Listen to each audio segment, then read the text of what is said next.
কাল 13 তারিখ ছিল। আজ আর আমি তোমায় মুখের কথায় সান্ত্বনা দেব না বাহা। মুখের কথা অনেক হয়েছে, আর মুখের কথা নয়। এবারে শুধু আইনের কথা হবে। মুনের সঙ্গে আমার ডিভোর্সটা কমপ্লিট হয়ে গেলে আমি তোমাকে নিয়ে আলাদা থাকবো।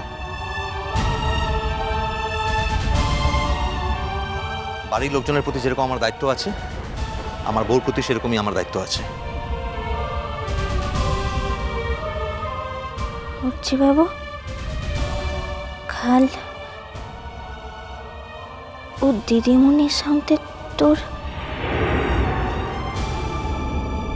হ্যাঁ,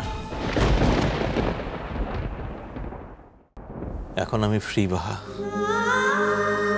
তোমাকে বউ হিসাবে সমাজের কাছে স্বীকার করতে আমার কোনো অসুবিধা নেই বাহা।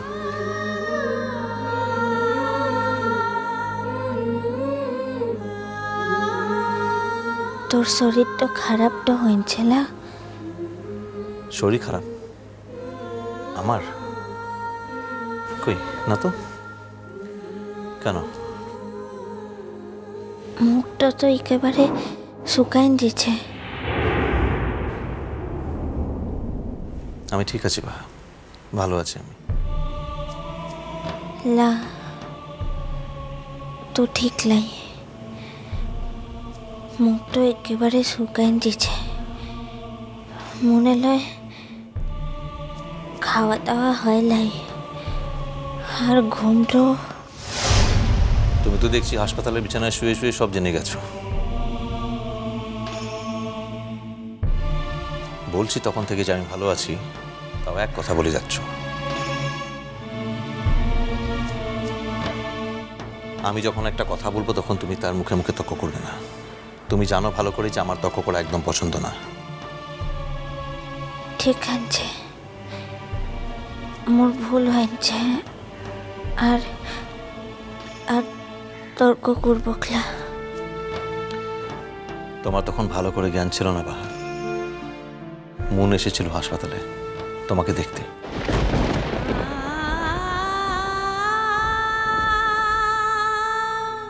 মুখে দেখতে? হ্যাঁ। জানলো কেমনে? আমি ফোন করে মুনকে খবরটা দিয়েছিলাম। এমন টেনশন হয়েছিল আমার, তুমি আমাকে এমন ভয় পাইয়ে দিয়েছিলে, আমি তো খুব ভয় পেয়ে গেছিলাম। এই ভেবে যে তোমাকে বাঁচাতে পারবো কি না তাও জানি না। সমস্ত পৃথিবী আমার চোখের সামনে শূন্য হয়ে গেছিল।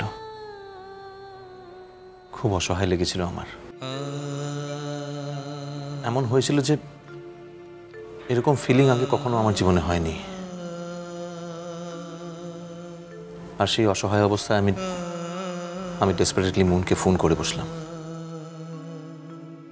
আর মুন এসে দাঁড়াবার সঙ্গে সঙ্গে আমি আবার মনের জোর ফেরত পেলাম। তুমিও আস্তে আস্তে একটু একটু করে সুস্থ হয়ে উঠলে। জানি এটা কোইন্সিডেন্স, বাট স্টিল।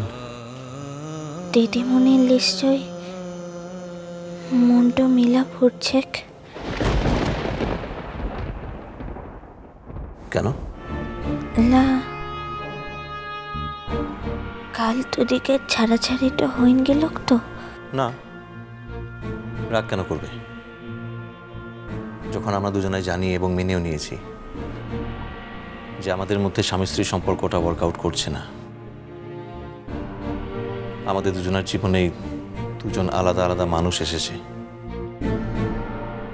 হ্যাঁ, অবশ্য ওই ধ্রুব সেন কাল জাজের সামনে দাঁড়িয়ে ভালো মানুষ সাজার চেষ্টা করেছিল, কতগুলো বানানো কথা বলছিল যে ওরা একে অপরকে খুব ভালোবাসে, ওদের আলাদা হওয়া উচিত নয়। যদি সে খুব ভালো করে জানে যে এটা সম্ভব নয়। বলছিলাম দুদিকের তো এতদিনের সম্পর্ক, ভাঙার সময়টাতে তো দুজনকারই খারাপ লাগার কথা নয়। দেখো বাহা, আইন যেরকম কোনো সম্পর্ক গড়তে পারে না, তেমনি কোনো সম্পর্ক ভাঙতেও পারে না।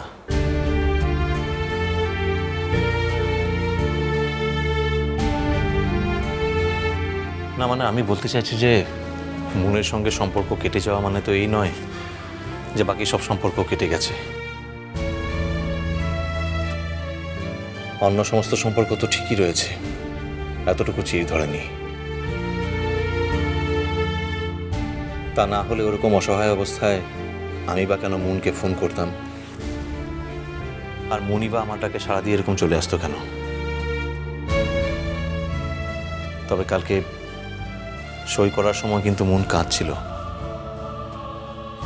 বড় সফট মেয়েটা। শুধুই দিদিমণি কাঁদছিল? মানে না, তো তুমি কি আমাকে টিজ করছো? আমাকে টিজ করছো বাহা? কোথায় আমি ভাবছি যত তাড়াতাড়ি সম্ভব তোমাকে নিয়ে সংসার শুরু করবো, আর তুমি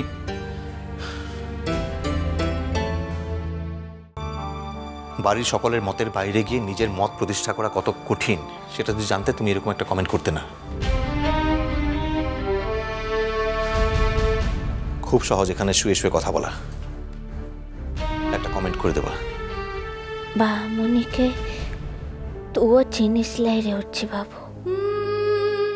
বাহামণি আর যাই করুক, কখনো কারোর দয়া টলিয়ে বাঁচে লারে জীবনটাতে। দিদিমণির দয়ায় মোর কোনো দরকার টোলাই, কোনো দরকার নাই। তোদিকের ঘরের লোকগুলানের মতের বাহারটাতেও তোর যাওয়ার কোনো দরকার টোলাই। মু তো আগতেই জেনেছি যে মু ফির মোর পলাশ বনিটাতেই ফিরেটো যাবক।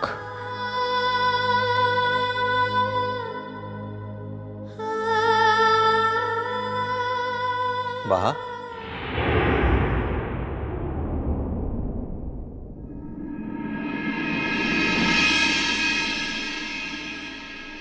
চোখ বুঝলে যে? ঘুম পেয়েছে?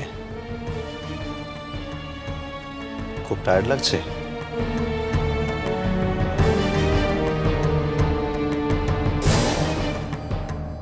ঠিক আছে, তাহলে কাল বরং কথা হবে। আজ আসি তাহলে। আসি বাহা।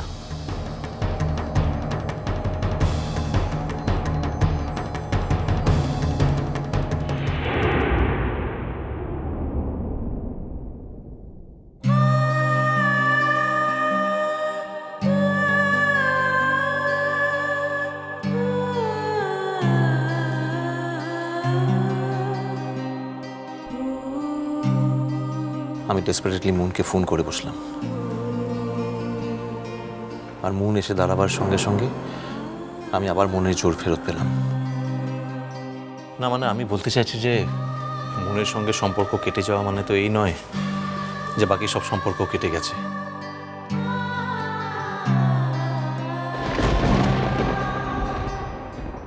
আচ্ছা, উর্জিয়া তো সকালে বেরোলো, বাইক নিয়ে গেল না কেন? বাইক নিয়ে যায়নি? বাইকের শব্দ তো পেলাম না। তাও তো বটে, অবশ্য গাড়িটা উঠোনে আছে কিনা সেটাও খেয়াল করিনি।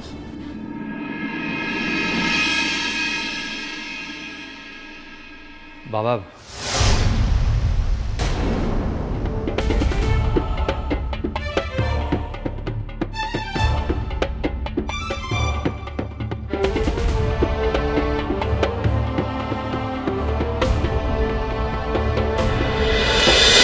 মিষ্টি কুটু মিষ্টি কুটু মিষ্টি কুটু